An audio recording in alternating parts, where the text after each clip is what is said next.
Citizens Bank Park is the home of Phillies baseball. It's a magnificent structure, pleasing to the eye, comfortable and intimate. Since the opening in 2004, it's become a prime destination, a gathering place for the whole Delaware Valley. Yet the ballpark also serves as a museum, a window to the rich and colorful history of the franchise. The walkways and walls pay tribute to players from seasons past. From the good to the great to the immortal. The walls of the Phillies clubhouse also echo with history. As players pass through, they're constantly reminded of the glorious achievements of recent times. And the walls leave little doubt about the ultimate goal, to bring another championship back to Philadelphia. The 2010 season began with giddy anticipation. The Phillies had just won back-to-back pennants and featured a team of talented and engaging stars. The front office had assembled one of the most powerful and exciting teams ever, a team built to win and keep winning. It was truly a year of great expectations.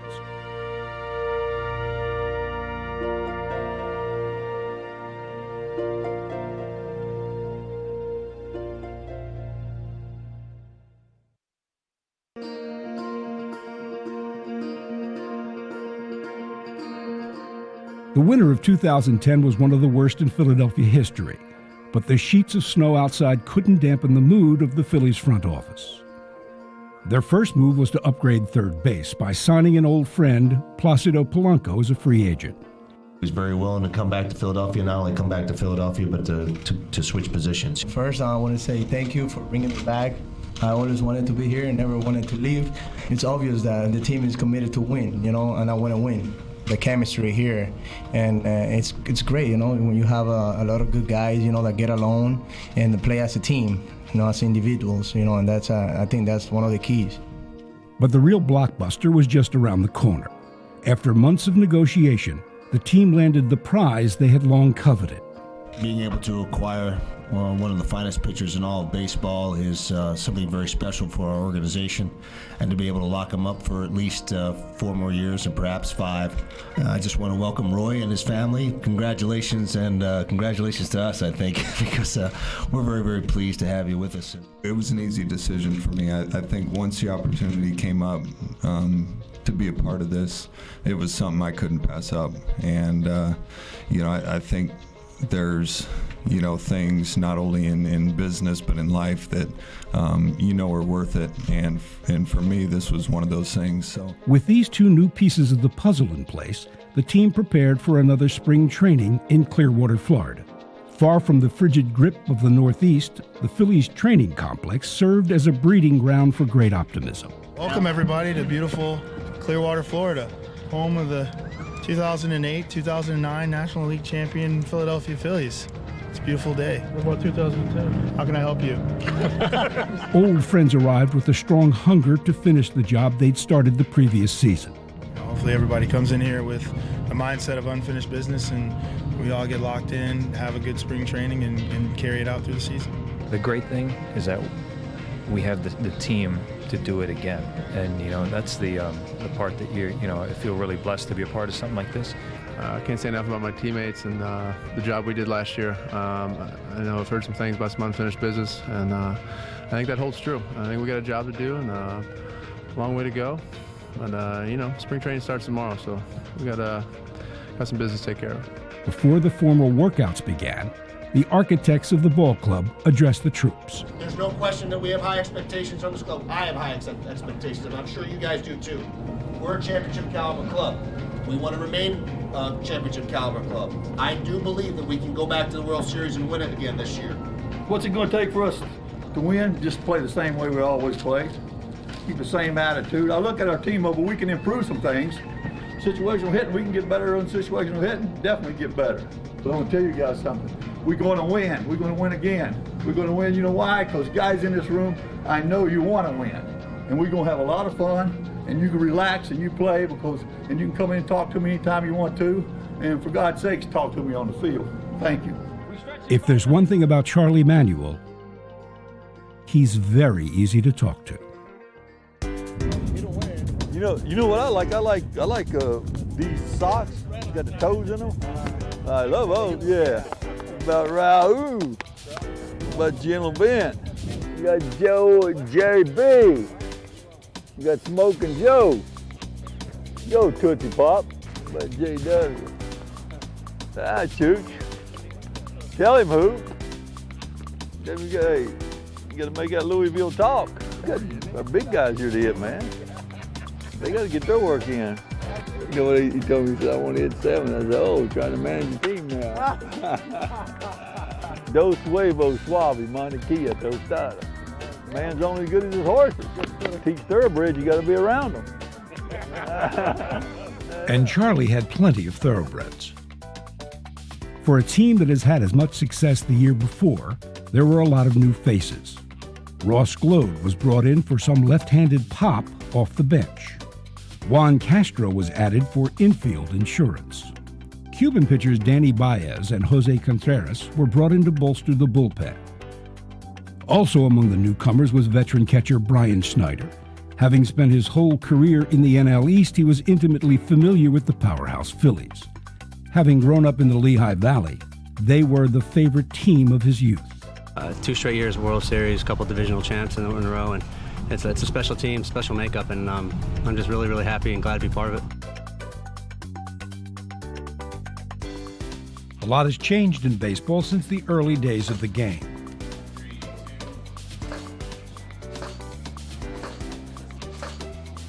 Babe Ruth never had to pose for a video game headshot.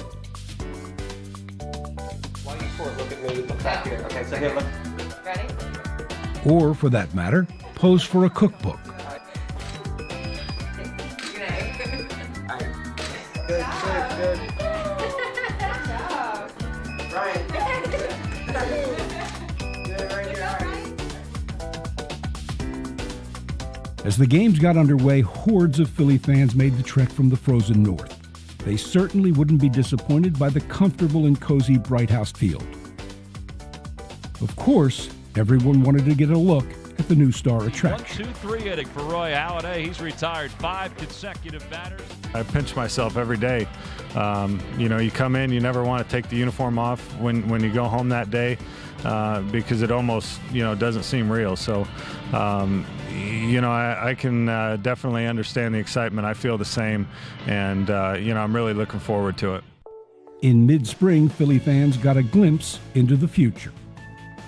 A lot of young prospects have been traded in recent years to help build the current roster. Dominic Brown was a player coveted by many other teams. His combination of raw power and speed had caught the eye of scouts throughout baseball. He was the one player the team would not move. Wow, is that a long one?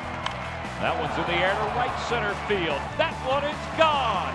A 2-run home run for Dominic Brown. It's his second homer of the day. You want to get noticed? You start doing things like that, and I tell you what, you make veteran players very nervous. As training camp wound down, Ruben Amaro took time to assess the ball club.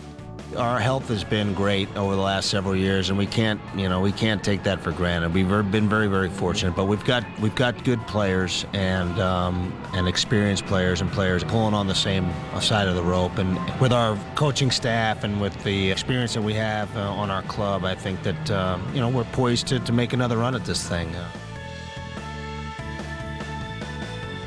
After the Grapefruit League in Florida came to an end, it was time for a quick tune-up at Citizens Bank Park, a pair of exhibition games at home before the opener in D.C. The term Phillies family is heard often around these halls. The players took some time to venture away from the clubhouse and visit the offices upstairs, a chance for the family to get reacquainted. Later that day, the players got to bond with that other element of the Phillies family, that rather large contingent known as the fans. If you weren't baseball players, what would you be? Homeless, probably.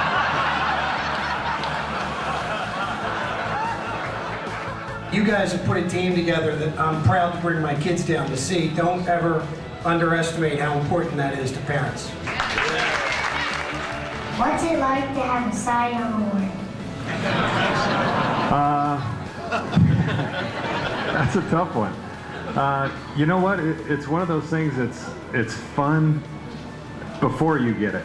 You know, the season that you have, sharing it with your teammates, the fun that you have going out and competing.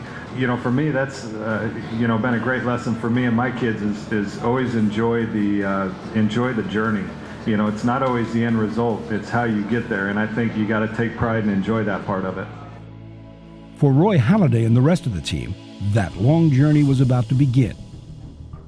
A 6-month mystery ride with enough drama, excitement, and fun to keep a whole city captivated.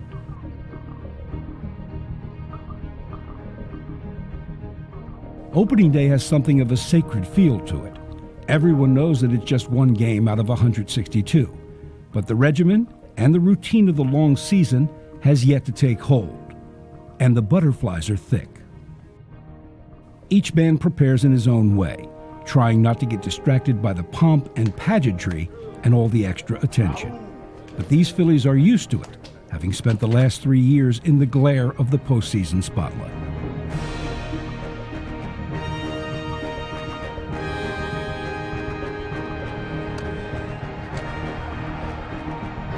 While baseball is clearly an international game, there is something uniquely American about opening day.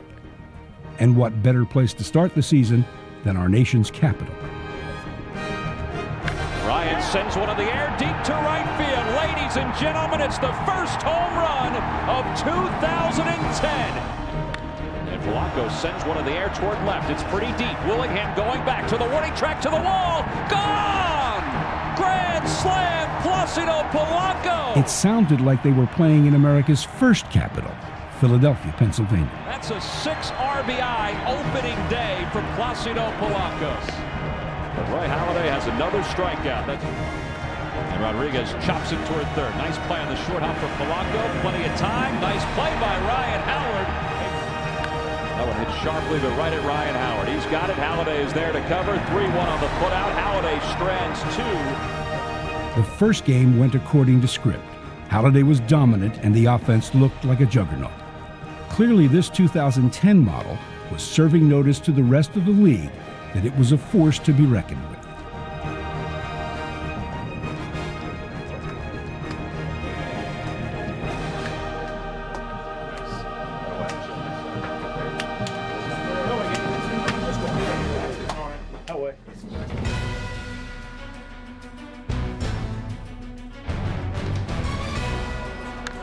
Ryan sends one in the air to right center field. That one is deep, and it's not coming back. Hit toward third. Charging is Polanco. Could be 2. There's 1. Utley to first. In time. They wondered whether Placido Polanco could field and make that throw at third. Well, he just showed a big league arm. And Utley's got it. Has to hurry. Low throw. Dug out by Ryan Howard. 2-run home run for Shane Victorino. First one of the year. Hence is down on strikes, and the Phils have won their 4th game in 5 so far this season as they come from behind and defeat the Houston Astros. That one's in the air to right field. What a swing for Jimmy. His 34th career leadoff home run. He hits one back toward the middle. Jimmy Rollins has got it. Has to hurry. A twirl and a throw, and that's a heck of a play by J-Roll. Whenever the Phillies hook up with the Astros, they get to see a lot of old friends. Plenty of time to get Pedro Feliz. The 0-2 pitch. Got him. Breaking ball, and Michaels is down on strikes. Michael Bourne is down on strikes. Boy, that looked like a wiffle ball coming up there. Roy Halladay has picked up career victory number 150. It's the 50th complete game of his career as the Phillies have completed a 3-game sweep here in Houston, and they have finished off a heck of a road trip. A new tradition in Philadelphia is the opening day march. It's 2010, season home opener, and we are here doing our parade thing, walking in. We got the fans cheering, yelling, laughing, tailgating. We're doing our walk. What are we looking forward to in 2010? Big things in big places, big wins. You heard it here first, folks. Big things, big places, big things, coming from one of the smallest people on the entire team. The entire team assembles outside the ballpark and parades in, passing through the cheering throngs of the faithful as they make their way towards the home dugout.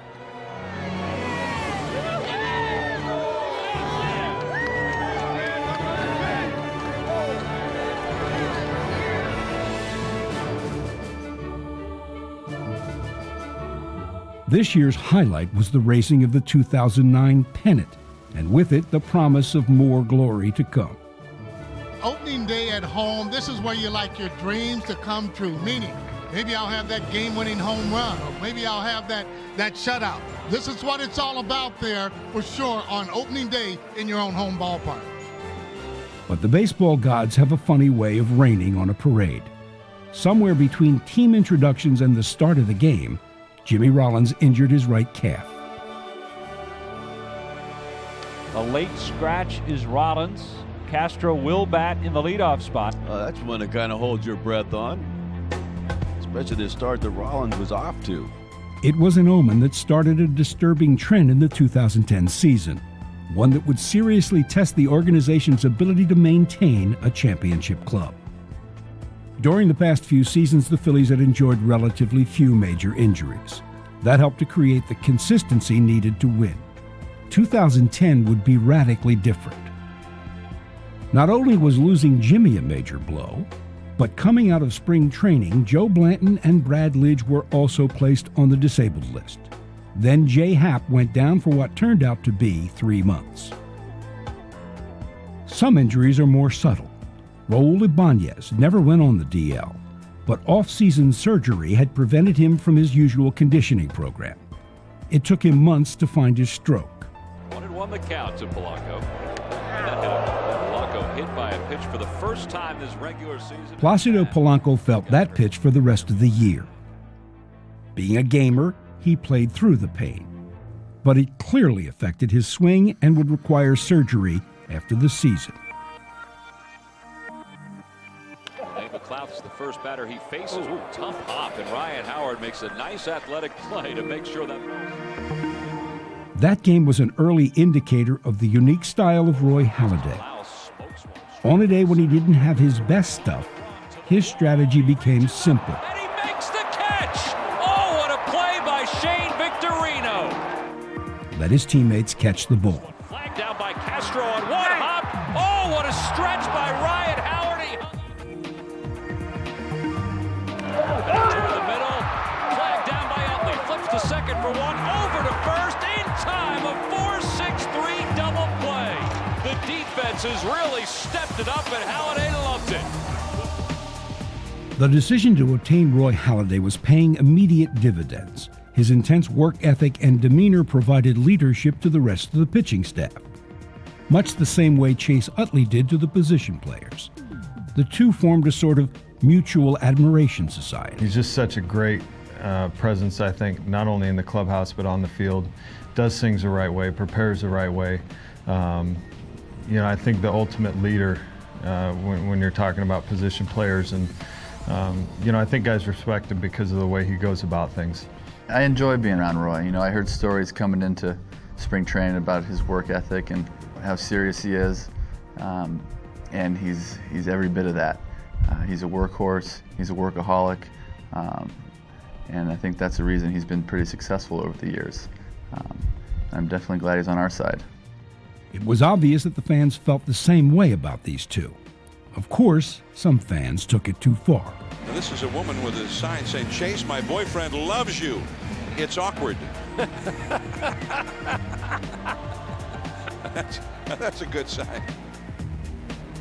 On April 26, the Phillies made sure another important part of the future remained in place. Opposite field home run for Ryan Howard. His 8th of the... No other player has made such an impact on the team in so short a time. By the time his career is over, Ryan Howard could break many Phillies records.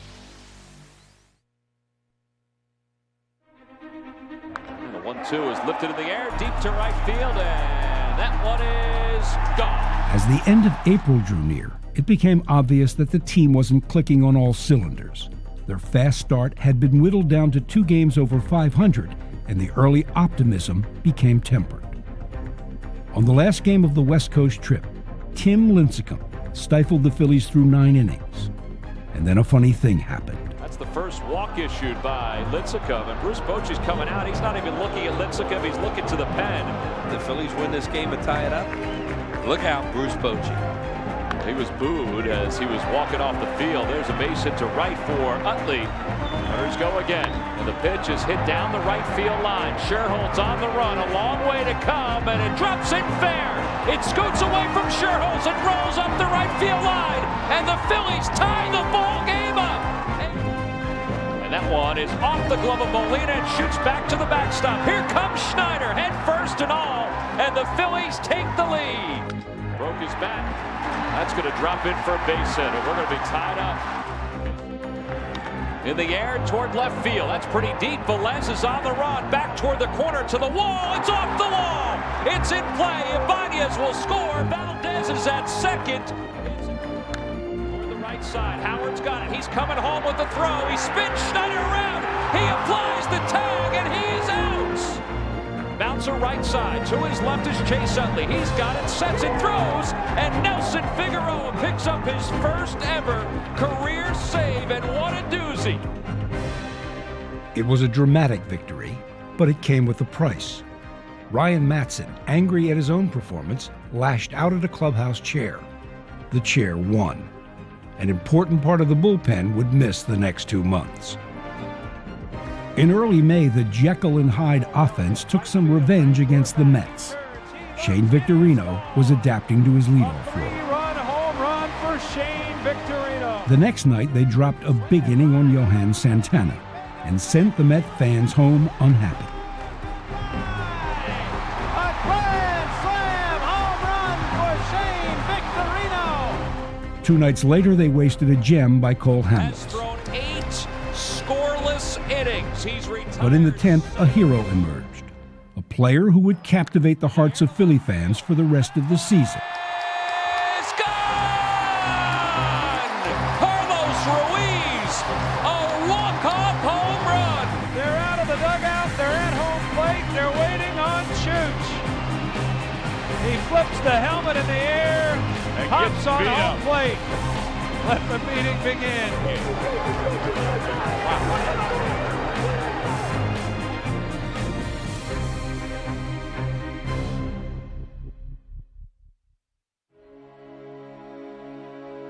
The Phillies have lost one of their all-time greats. Hall of Fame pitcher Robin Roberts passed away at the age of 83 at his Florida home. A moment of silence has already been observed. And beginning tomorrow, the Phillies will wear the number 36 on the sleeve on a patch on their uniforms for the remainder of the season.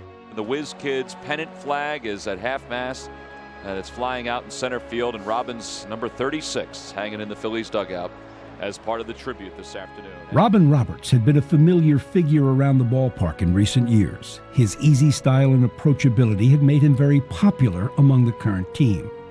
One player in particular shared a very special bond with the Hall of Famer. Robin was a large figure to me, like as a little kid, because he was from my hometown and, a Hall of Famer. And I think there was like, stadiums and parks and roads and stuff named after him. So I always knew who Robin Roberts was. What made his and I relationship unique was the fact that he knew my family. He played with my great-grandfather, Ducky, who he died when I was 10 years old. The times that I shared with Robin were ones that I'll always remember, and he'll be greatly missed.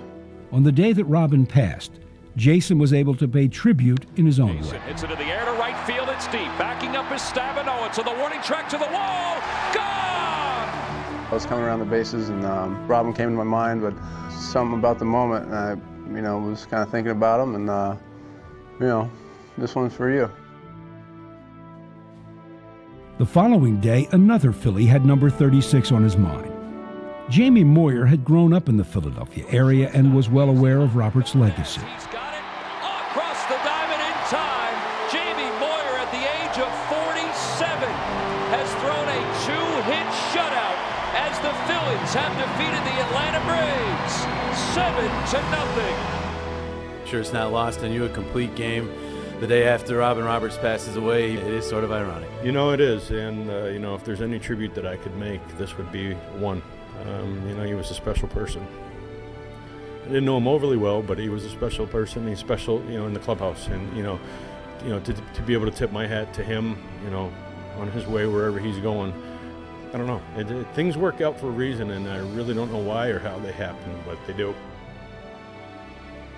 Back in the clubhouse, Jamie was able to savor the victory with his own sons. Perhaps a future generation of baseball players in their own right.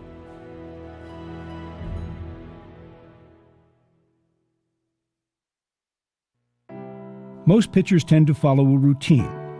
What they do to prepare on game days, and then on days that they don't pitch, evolves into a series of 5-day cycles that last throughout the season. Roy Halladay never breaks from his routine. He pitches the game, logs it in his book, and then spends the next 4 days preparing to go again. Methodical, machine-like, efficient. May 29th started out like any other game for Roy Halladay. By the end of the day, he had written another chapter in his growing legend. Last year, Roy Halladay matched up against the other team's number one a number of times when he faced the Yankees or faced the Red Sox. It was staggering the number of times he either pitched a complete game or pitched into the 8th inning of those games. Outside corner, call, strike 3. Conklin, I think, knew it. He was just on a swing and a miss, and Sanchez way out in front. He is dealing tonight, folks. And a swing and a foul tip into the glove of Ruiz. Third, a call, strike 3. 93, right at shortstop. It's going to be a tough play because of Maven's speed. Valdez hurries in time to get Cameron Maven. On the outside corner, call, strike 3. On the inside corner, call, strike 3. 9 strikeouts for Roy Halladay. He has stunned one Marlins hitter after another. Hit hard toward third, flagged out on one hop by Castro. The throw is in time to get Cantu, 1 out here in the 8th inning. On the outside corner, strikeout number 10 for Halladay. Halladay has faced 24 batters tonight. He has retired all 24. It's an unbelievable performance that's brewing here in South Florida. In the air to center field, pretty deep. Victorino on the run toward the warning track. Roy Halladay is 2 outs away. 2-pitch to Helms. On the inside corner, strikeout number 11. Hit toward third. Castro has it, spins, fires. A perfect game! Roy Halladay has thrown the second perfect game in Philadelphia Phillies history. He faces 27 batters. He retires all 27. It's the 20th perfect game in baseball history.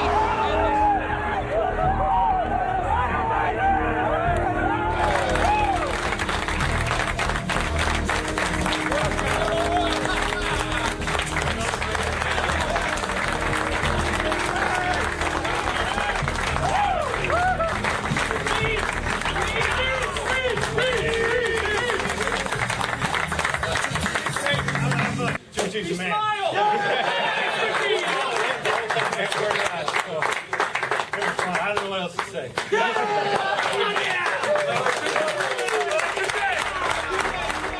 Senator Jim Bunning.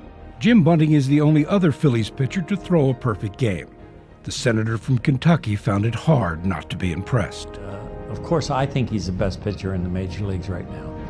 And I don't know how you get a pitcher like that. Ruben Amaro should be blessed for doing it because they're not anybody better in the American or National League than Halladay.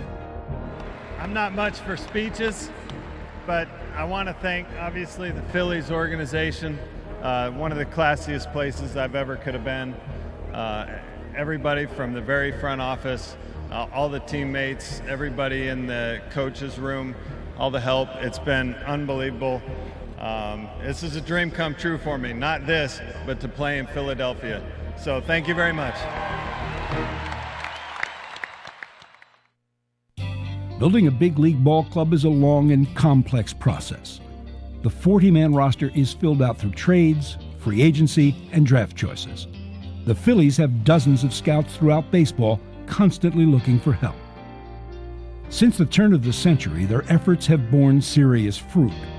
The current roster is filled with drafted players, some of whom may go down as the best in team history at their position. Players like Raul Ibanez and Placido Polanco were signed as free agents. Carlos Ruiz was discovered in the Phillies Dominican Academy, one of several such baseball schools throughout the Latin country. And through the depth and strength of the farm system, frontline players like Brad Lidge and Roy Halladay were obtained through trades. Each year, the amateur draft is held in early June. The scouting department prepares for over a year to pick the players with the right talent and profile for the Phillies system. The draft doesn't have the sizzle of the NBA or NFL extravaganzas, simply because it takes players much longer to develop. But the June draft forms the backbone of every organization, and its importance can't be undervalued. This year's draft had a unique local angle. While the Delaware Valley is not considered a hotbed for scholastic baseball, some considerable talent has been discovered here. Jamie Moyer grew up in nearby Souderton and could go down as the greatest pitcher ever to come out of this area. Moyer becomes the third pitcher in baseball history to win 100 games after turning 40, his second complete game of the year, and what a dazzler. Meanwhile, scouts from every organization were watching a certain left-handed pitcher from Germantown Friends School. And with the first pick in the draft, the Phillies made his dreams come true. The Philadelphia Phillies select Jesse Biddle, a left-handed pitcher from Germantown Friends School, Philadelphia, Pennsylvania.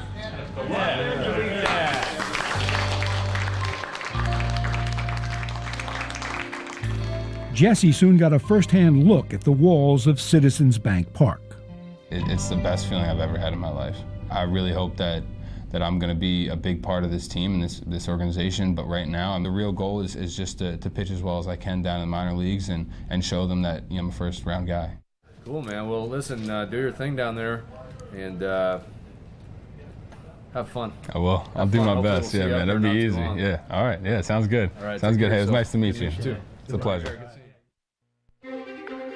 Jesse Biddle can only hope his career takes a similar path of another left-handed high school first-rounder. Cole Hamels' career had been on an upward spiral ever since joining the Phillies in 2006. 2 years later, it seemed to reach the pinnacle as he was named MVP of the World Series and was the toast of Philadelphia. But with 2009 came his first taste of failure. An off year and a disappointing postseason caused him to focus and retool for the future. His hard work was beginning to pay off. With failure, you learn how to get back up. And when you get knocked back down again, you get back up again. And I think you need to be healthy first and foremost. And I felt like I really put myself in a better situation with maintaining my physical strength, but also mentally being more prepared. 1-2 pitch to Drew. Swing and a miss and a changeup. Boy, was that a nasty one. While Cole had seemed to find his groove, Jimmy Rollins had yet to get on track. He came off the disabled list in mid-May, only to go back on 5 days later. Finally, on June 23rd, just 2 days back, he had his first Jimmy Rollins moment. In the air, down the right field line, way back there, it is gone! How about Jimmy Rollins? He's back! You do have ups and downs. The thing is to try to stay consistent, and the win column, that homeostasis. You don't want to get too high, you don't want to get too low. You stay consistent, you find yourself to a number of wins. Will said as always, did you drop a homeostasis on us? Yeah. One on belted, deep down the right field line towards the pole, it is gone! Jimmy with his first ever walk-off home run, and what a time for it! Homeostasis can be defined as achieving a psychological equilibrium. Unfortunately, the Phillies' offense was far more schizophrenic. One day they would explode for double digits, the next day, zeros. Things got even more confusing when the Phillies played the Blue Jays in late June. The series was supposed to be in Toronto, but because of the G20 summit, it was moved to Philadelphia. The Phillies had to dress in road uniforms and bat first. To make matters even more bizarre for the Jays, they had to face the greatest pitcher in their own history, who defeated them easily. Still, for a team considered to have one of the most dangerous lineups in baseball, the Phillies were shut out an incredible 11 times. 3 consecutive shutouts by the New York Mets. Part of this inconsistency was due to injuries. Catchers Brian Schneider and Carlos Ruiz both went down early in the year. Placido Polanco had finally given in to his barking left elbow. But the biggest blow came on June 28th when Chase Utley suffered a thumb injury in Cincinnati. The prognosis was not good. On July 5th, the Braves rolled into town and took 2 of 3. The final loss put them 6 games behind the Braves, their largest deficit in the NL East since September of 2007. For us, especially being as far back as we are right now, I think it's like 6 games or something like that. It's definitely time for us to kind of kick it in gear and just to keep things going. On Faith and Family Night, the Phillies invited some of the finest gospel choirs in the city to perform at the ballpark. Perhaps some of their heavenly music found its way into the Phillies clubhouse, because the next 4 games featured some very inspirational baseball. Pitches hit hard off the glove of Votto. He'll have to hurry if he can get Victorino. The ball is knocked loose out of the glove. Rollins holds up at third, then the ball is dropped again by Cueto. He had no glove. The throw to the plate, safe at home plate. Squeezes on, the ball is bumped in the air. Kendrick's got it, and he's going to be able to double up Jay Bruce.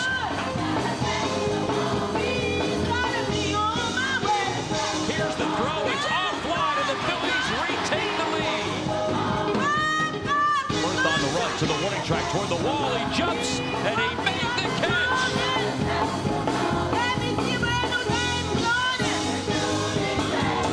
That one's in the air, deep down the right field line, it's a bullet, and it's gone, and the Phillies have won it here in the 12th. How many times when Brian Schneider was growing up in Northeast Pennsylvania did he dream about doing that? Winning a ball game for the Fightin' Phils. Well, dreams do come true. He has just given the Phillies a 4-3 victory in 12 innings.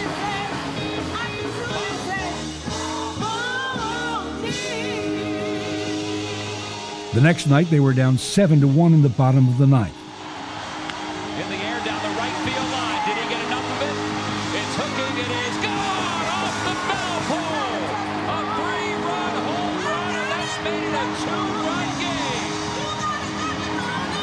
Hero number 1. Who's next? In the air to right center field. That's pretty well hit. Jay Bruce going back, and that one is gone. Cody Ransom has just tied this baby up. 1 inning later, everyone had faith that Ryan Howard would get the job done. That's pretty well hit. Heisey's going back to the warning track to the wall. And it's gone!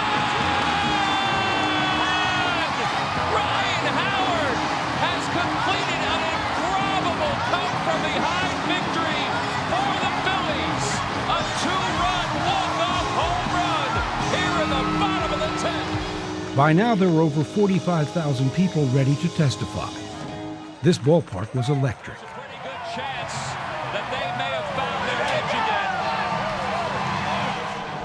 Well, y'all need Alka-Seltzer watching us. Game 3. Doc pitched 9 shutout innings. Shutout innings tonight. Can the Phillies get him a run or a hit against Travis Wood? But rookie Travis Wood took a perfect game into the bottom of the ninth. There's a ball into the gap in left center field. That's going to be the first hit of the night for the Phillies. The first base runner of the night. And in the 11th, Line drive, base hit into right field. Ruiz is around third, heading for home. And for the 3rd consecutive night, the Phillies have beat the Cincinnati Reds in extra innings. An RBI base hit by J-Ro. For the finale, Cole Hamels was masterful. 7 shutout innings in the books for Cole Hamels as the Phils turn 2 to finish off the Reds. And the bullpen slammed the door. Swinging at the first pitch, it's a pop-up. Shallow right field. Valdez gives way to Jason Worth, and the Phillies have held the Cincinnati Reds scoreless for the last 21 innings. It was the first time the Phillies had back-to-back 1-0 wins since 1913. Well, Charlie Manuel's squad was looking for something, some kind of spark that could take them into the All-Star break. Well, the spark has come in 4 straight extremely close games, and the Phillies have won all 4. The All-Star break can be viewed in 2 ways. It's a good time for a team to catch up and get some much-needed rest.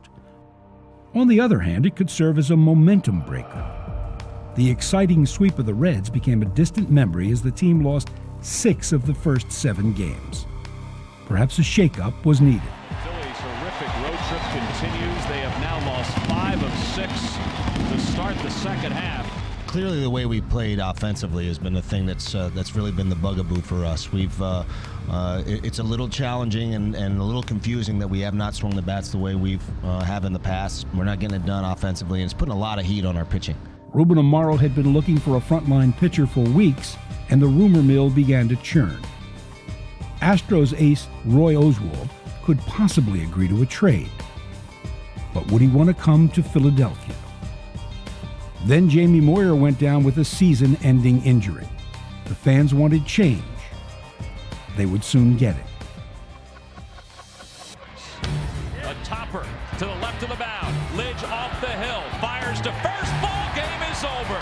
Phillies win it by 1, and they have completed a 4-game sweep of the Colorado Rockies. You can breathe a sigh of relief, Phillies fans. On July 26, Charlie Manuel won his 500th game as a Phillies manager. The next day, he got to celebrate it with his friends at a local radio show. 3rd in the history of the franchise. That's got to be a nice landmark for you. Nice milestone. You know, when I think of those wins, I think I need a lot more because I'm only, about 2,400 behind Bobby Cox or something. Yeah, right. Of course, everyone wanted to know about the rumor. All right, Charlie. We going to get Oswalt? I think he may do something. I think it's about a 50-50 chance. That night, Shane Victorino joined the ranks of the walking wounded with an oblique strain, and the decision was made to call up Dominic Brown. The fans would finally get to see this exciting young talent. Well, Dan Baker just introduced Dominic Brown for the first time. Yeah, what a reaction. Boy, this must give you chills if you're a ball player. Really? That first at bat, I got up there and I heard the standing ovation. I haven't did anything yet, and I was still kind of nervous, so it was amazing. It was amazing. In the air to right field, that's pretty well hit. Morrow looks up, and that one is off the top of the wall. The first major league hit for Dominic Brown is going to be an RBI double. Welcome to Philadelphia. The ballpark was beginning to get electric again. They had won 7 in a row, and the next day, Ruben got his man. We have acquired the contract of right-handed pitcher Roy Oswalt. Our goal, as I've been stating for a while, is to try to add some pitching to our club. We're trying to do what we can to get back to the World Series and to win it. In this particular trade, we have the ability to keep this #1 starter in our system, not just for 2010, but beyond 2011 under our terms. And with that, the Phillies now had a team that was built for the postseason. Here people start throwing out wild card. We're not thinking wild card. I can tell you that right now. Things were about to get a whole lot more fun at Citizens Bank Park.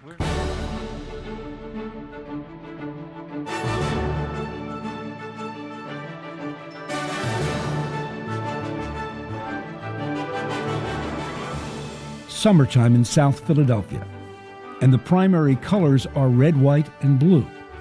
For the entire season, the faithful flocked to the ballpark in record numbers. They wore their colors proudly, along with the numbers of their favorites.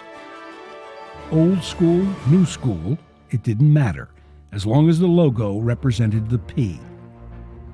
The love affair between the fans and the team resulted in a complete season sellout. And that love was not lost to the men in uniform. There's an incredible energy all the time. The fans are excited every game. It's as if nobody leaves until the last out is made. It helps out a lot. Fans don't realize how much we feed off them. You go out there and the crowd gets behind you, and it seems like they push you through innings. Times where you're trying to dig as deep as possible to get through another inning. The crowd gets lively and you get adrenaline going, and you feel like you can go through 2 or 3 more instead of just 1 more. It makes it fun to come to the field every day knowing that you're playing games that matter and you're playing in front of a sold-out crowd. And even on the road, we've had a lot of people on the road, and definitely something I haven't been used to. Go around baseball and you just wish that it could be that way everywhere else, because it is such a great atmosphere here. One of the best places I've ever been. On behalf of the Philadelphia Phillies and our players, I would like to thank you. Tonight is our 100th sellout game. You're the best fans I've ever seen in baseball. We totally appreciate your support, and it's time to play baseball. Let's go. By now, the Phillies were on a major roll. One of the main reasons was the incredible play of Wilson Valdez. A minor league journeyman, Valdez had caught the Phillies' attention the year before. Wilson was a guy that had been on our radar screen for a while. Charlie Kerfeld, brought his name up a couple of times over the course of the season. And when he became available, we jumped on him and were able to sign him, basically the first day we called and spoke to the agent. Wilson's done an outstanding job for us, with all the injuries we've had to myself and Jimmy and Paulie. He's filled in and done a great job. He's been super Will valuable, and he's done everything. Towards center field. That's going to drop in front of Young. The throw to the plate. It hits the mound, and the Phillies have won it. 8 consecutive victories, and the hero is Wilson Valdez. Other parts of the puzzle started to come together. Raul Ibanez found his stroke and went on a tear. Ross Glode was a big contributor off the bench. In the air to right field. That one's deep, and it is not coming back. A 2-run home run for Ross Glode. The Phillies found a valuable 4th outfielder in Ben Francisco. And the kid came up with a big moment. The air to right field. It's deep. Does Dominic Brown have his first major league home run? He does! Even with Ryan Howard going down, the team didn't skip a beat. Ruben went out and acquired veteran slugger Mike Sweeney, a career American leaguer who had spent most of his seasons on losing teams. To Sweeney, Philadelphia was like baseball heaven. My wife and I, we held hands with the kids and we prayed. We thank God for the opportunity to get traded here to Philadelphia. And it's a dream come true for me. It seemed like there's just 25 guys. Some of them are darker skinned, different countries, younger, older, but you got 25 guys that don't give a rip about any of that stuff. All they want to do is win. There's a winning atmosphere here. There's a winning attitude in the clubhouse. And there's so many superstars in the clubhouse, but no one guy thinks he's better than the next. And I think that's what makes this team so good, is that, we all pull for each other. We all want to do our best. Hey, if one guy doesn't get the job done, the next guy's going to do his best. And the Phillies have rarely been an organization known for their pitching. Now they seem to have an embarrassment of riches and a very funny nickname. Well, it's nice having those 3 horses in the front of your rotation. And also with Joe and Kyle doing solid jobs for us, it gives us a solid rotation. We have the same competitiveness and the same friendliness towards each other that, we're going to, push each other in a good, friendly manner, but also get the job done in trying to beat the opponent.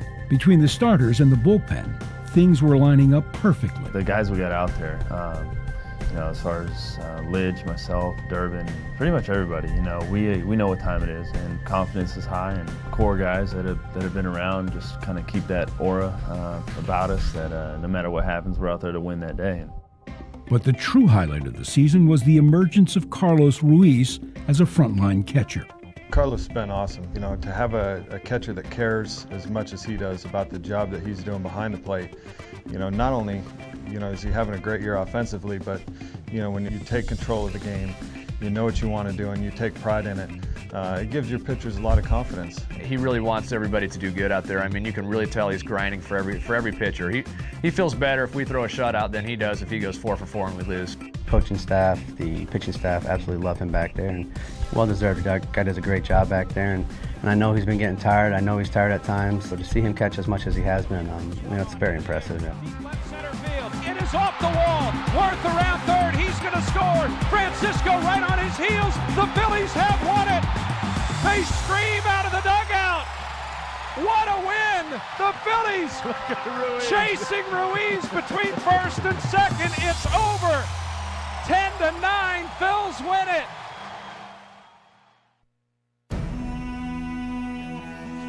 In late August, the Phillies Express hit a speed bump as Houston came into town for a 4-game series.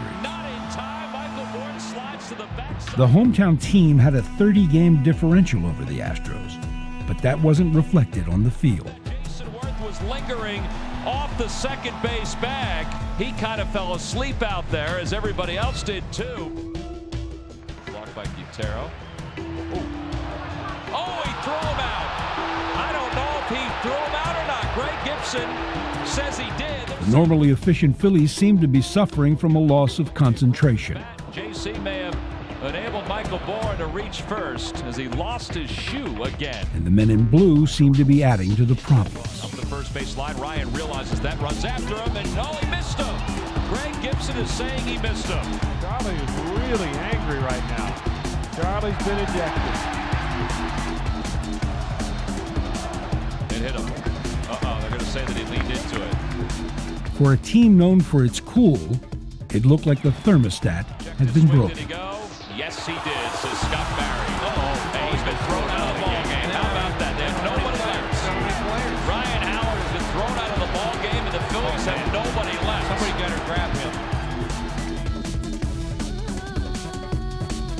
Ironically, the crew chief during the series was invited to speak at the Baseball 101 seminar for women. His reception was somewhat less than warm. I was just wondering how much of the decisions that you make, how much of that comes home with you? Do you think about it at night? Does it affect your family? Because I just know how much the calls that you make affect my marriage. How does it affect yours? Well, I'll put it this way. It affects me in a different way than it affects you, I'm sure. We look at it as our job to go out there and to be right.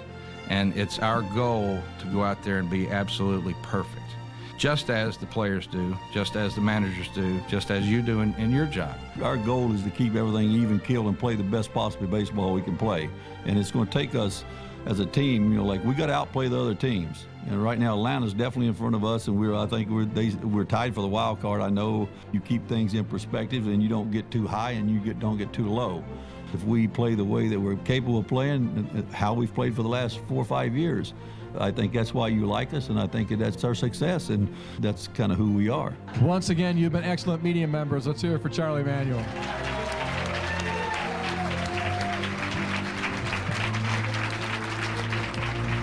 Thank you for having me. In many ways, 2010 was Charlie Manuel's finest year. The club had to endure devastating injuries and an inconsistent offense. But with his steady and firm hand, he guided them down the stretch to another strong finish. September was looming, and for the past few seasons, it was their time of year.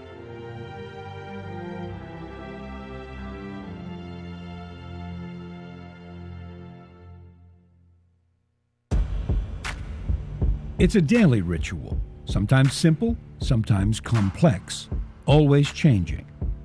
In the moments before battle, tension is broken by an endless wave of movement and gesture, rich fodder for the average anthropologist or perhaps even psychiatrist. It's born of confidence and camaraderie. The 2010 Phillies had plenty of both. With 35 games left, the Phillies made their last West Coast swing of the year. Jimmy Rollins flashed his signature electricity in a mad dash that made the difference in the game. He's able to get right over the top of Toriyama and get that left hand down.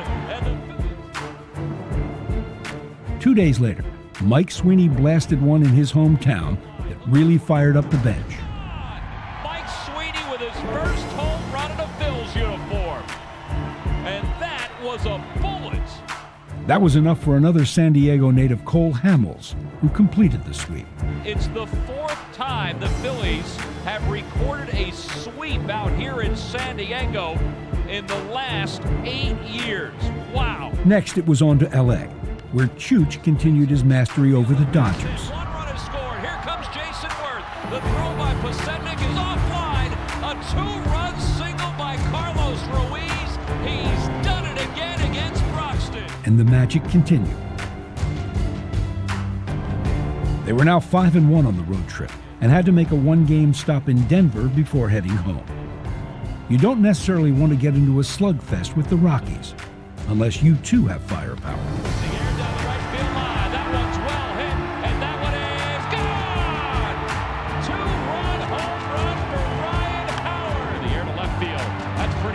This ball game is tied.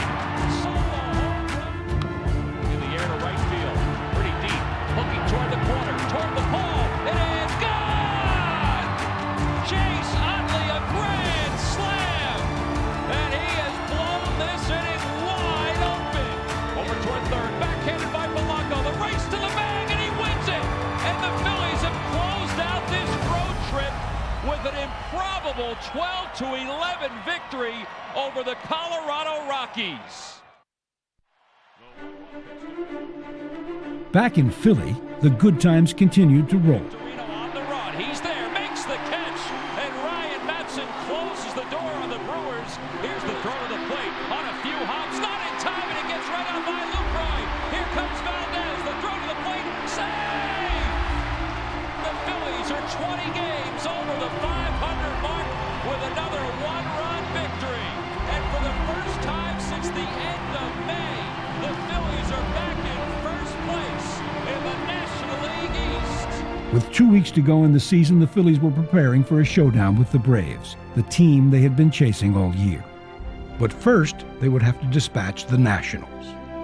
On the Sunday before, they faced a 5-2 deficit going into the bottom of the ninth. Drop in for a base hit.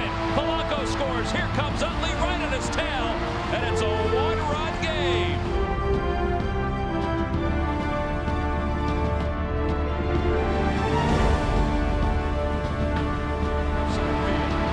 Going back is Maxwell to the warning track, to the wall. Gone! Jason Worth, a game-winning two-run home run. Jason Worth with a fist in the air as he rounds first base. The Phillies have won it. 4 straight hits to start the ninth, including a walk-off from Worth. What a September for the Phillies.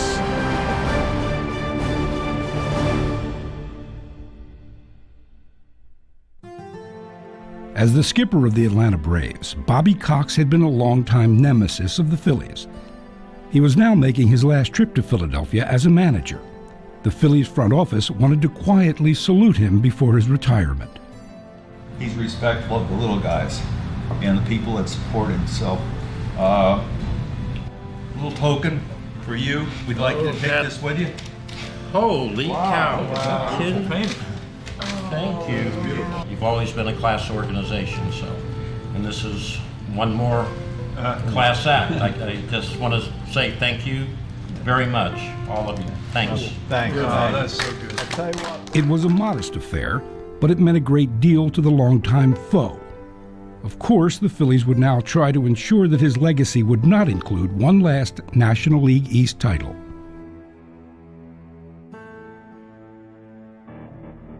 Now came the showdown. 3 games down in the standings, the Braves would have to take on the three-headed monster. The fans broke out the secret weapon, rally towels. You look up in the stands and you see the towels waving around and the people are kicking it up another couple decibels, and it's a special feeling. We are out here in Ashburn Alley. The buzz, well, you could feel it at 3 p.m. this afternoon. You can feel it right now, just minutes before game time. It's the Braves and the Phillies. It's a great rivalry, and there's a whole lot on the line. First, it would be Cole, who pitched brilliantly and used his defense to hold the Braves to 1 run. There's 1 and there's 2. How about that? Utley has it, flips to second for 1. Valdez over to first, a 4-6-3 double play. They go outside, hit sharply to second. Utley scoops it up. There's 1. There's 2. Third double play of the night for the Phillies. Brad Lidge came on to finish the job. Down the stretch, he was money. Got it. Breaking ball, swung on and missed. Brad Lidge with 2 strikeouts in the inning. And the Phillies are the first National League team to 90 wins here in 2010. The next night, it was Doc, who was clearly on course to have one of the greatest pitching seasons in Philly history. Paul, strike 3, right on the outside part of the plate. He got Hayward looking. Doc was his usual surgical self as he went after his 20th win. And Roy Halladay becomes the first Phillies pitcher since 1982 to win 20 games in a season. And the Phillies are 5 games up in the National League East. How about that?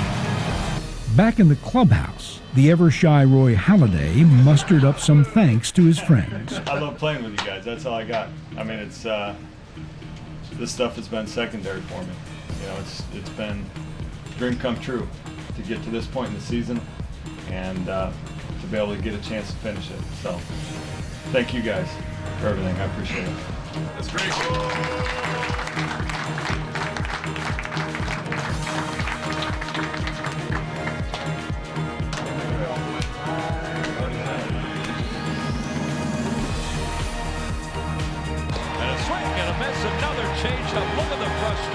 Game 3 was in the hands of Roy Oswald, who approached it with gunfighter cool. Swing and a miss, another strikeout. In complete command, he was not about to miss out on the drama of the first 2 games. On a night when the offense could only scratch out 1 run, Roy made sure that was all they needed. Brad Lidge finished it out. The National League East is down to 4. They have completed a 3-game sweep of the Atlanta Braves at the perfect time. Not only that, they've won 10 consecutive games. What a month of September it has been for the Phillies. By now, the hysteria was at a fevered pitch. Victorino hits it pretty good here. That's deep to left, and that one is gone. A leadoff home run for Shane Victorino. On Friday night, Joe Blanton took on the Mets and pitched 7 strong innings with a whatever-it-takes approach. Tries to bunt his way on. Blanton has it, flips with his glove, dug out by Howard. Wow, what a play by Joe Blanton. The Phillies have won 11 straight games, and their magic number to clinch the National League East is at 3. The champagne was ready, and the club tried to close it out in front of the hometown crowd. It wasn't meant to be. Perhaps it was fitting that the division would be won on the field where it all began, by the pitcher who started it all, and so richly deserved to end it. Roy Halladay took the mound on that stormy night, determined not to let any rain or fatigue or opposing batters stop him from achieving his goal. The result was beautiful. Swing and a miss, he got it. And he'll do that a lot too. Right back to the mound. Halladay is absolutely dealing tonight against the Washington Nationals. He senses a little Phillies history. The offense exploded for 8 runs, much to the delight of the Phillies fans who had made the soggy trip to D.C. Philly fans are drowning out what little fans that the Washington Nationals have here. All that was left was for Doc to bring it home. Halladay has his side. The 1-2 pitch. Swing and a miss. He got him. And the Philadelphia Phillies have won their 4th straight National League East crown. And another chapter of postseason baseball will be written for the greatest Phillies teams in the history of the ball club. And after the dancing on the field was over, Ryan Howard made sure the champagne shower would be started by the 3 veterans who had waited so long for this moment: Mike Sweeney, Brian Schneider, and Roy Halladay. A collective 37 years without postseason play would get the honors.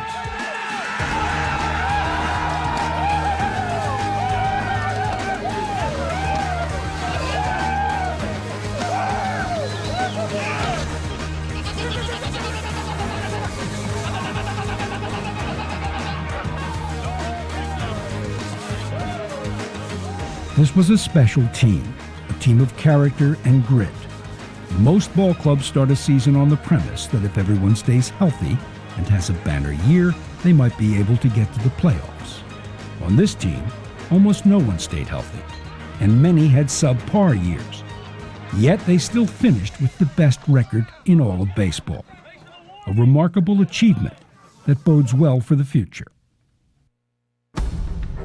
As for the immediate future, Roy Halladay had to wait over a week for his first postseason start. For those who worried that Halladay was an unknown commodity in the playoffs, those fears were quickly Otto silenced. swings and hits a one-hopper out to second. Utley flags it down, fires to first. It's a 1-2-3 start for Roy Halladay. Swing and a miss. He struck him out. Roy Halladay gets rolling. It's another 1-2-3 for Halladay, who's got 6 up and 6 down in order. Halladay swings and lines it to left. Coming on for it, Gomes. He can't get it. Ruiz will score. Roy Halladay. 1-1, line towards right. Coming on Worth. He'll make the catch. Goes 0-2. Fastball called. Strike 3 in the winds. And a swing and a miss. He got it. Chopper left side. Valdez lets it go by. Rollins backhands. Fires from the hole in time to get Votto. Fastball on the outside corner. Called. Strike 3. Swing and a miss. He got it with another breaking ball. Boy, Halladay is just throwing a buffet of pitches today. And curveball, swing and a miss. He struck him out. A half dozen for Halladay, who has not allowed a hit through 7 shutout innings tonight. What a playoff debut for the Phillies right-hander. Strike 3 called over the outside corner. Got him looking. Another 1-2-3 inning. Right side of the infield. Utley is calling. Backpedaling onto the grass. He's under it. He's got it with 2 hands. 1 away in the ninth. Curveball popped up. Third base side. Foul territory. Valdez onto the warning track. Has a play. Back onto the grass. Makes the catch. Lines the 0-2. Swing and a dribbler out in front of the plate. Ruiz out to get it. The throw from his knees. It's in time. And it's a no-hitter. Unbelievable. Ruiz and Halladay embrace. And the Phillies again celebrate around Roy Halladay. It's the second no-hitter in Major League postseason history.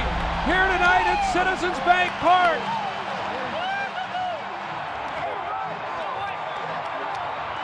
Quite simply, Roy Halladay turned in the single greatest performance in Phillies history.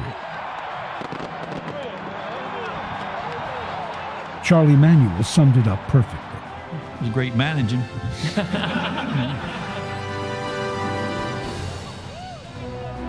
For those 45,000 or so who were privileged enough to see it in person, they may never witness anything quite like it again.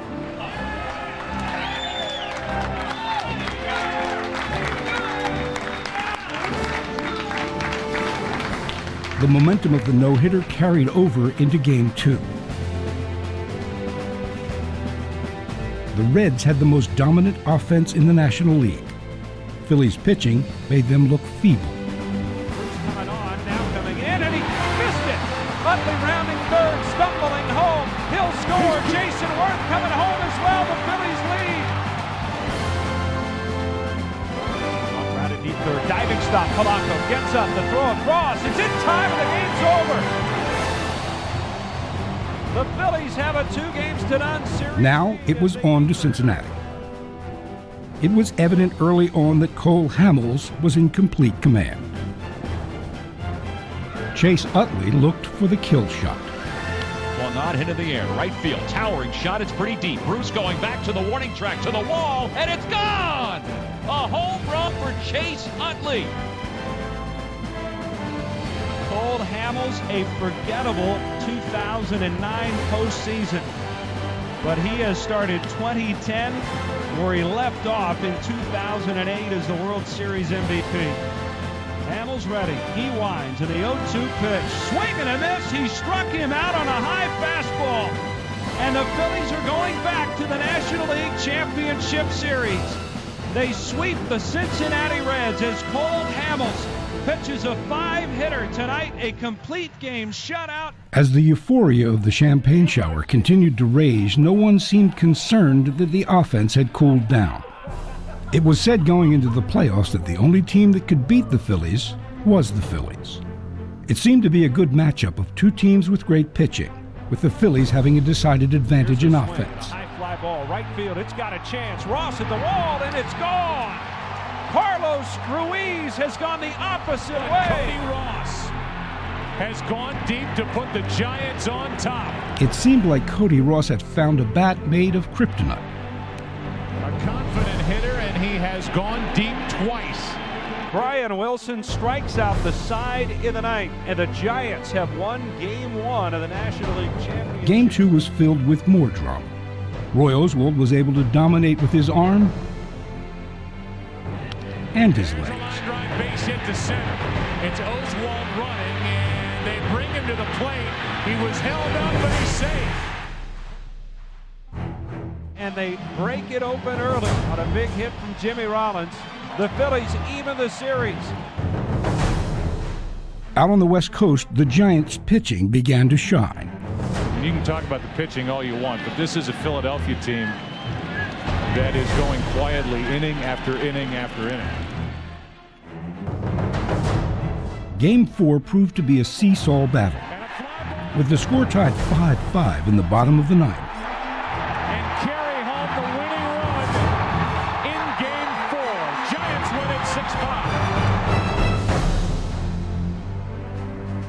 Roy Halladay took to the hill in Game 5 and added to his growing legend. He got him.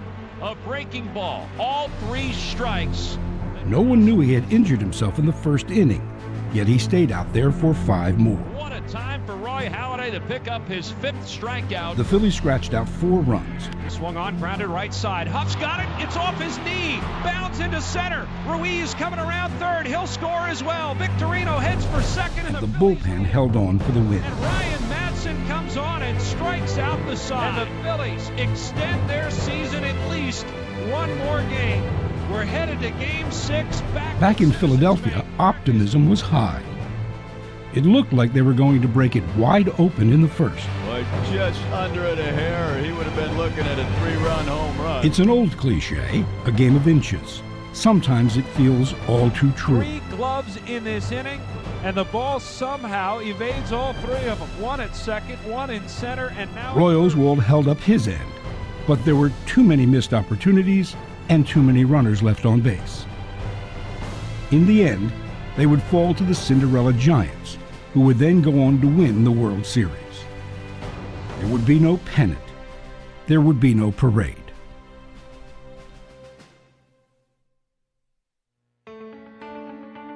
Six wins short of the ultimate prize was a bitter pill for this prideful team to swallow. Every player believed they should have won it all. This spirit will carry into next spring.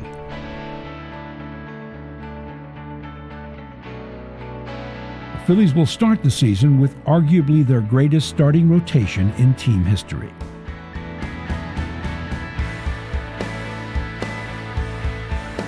Defense, experience, leadership, all will be in abundance. And the Phillies lineup will still be among the most feared in baseball. There is still plenty of room on the Phillies clubhouse walls. Most of all, there will always be that 10th man. The millions of fans who support the team will always be an integral part of the equation. As the seasons pass, a generation of new fans will learn to enjoy the wonders of Citizens Bank Park and the fun of being a Phillies fan.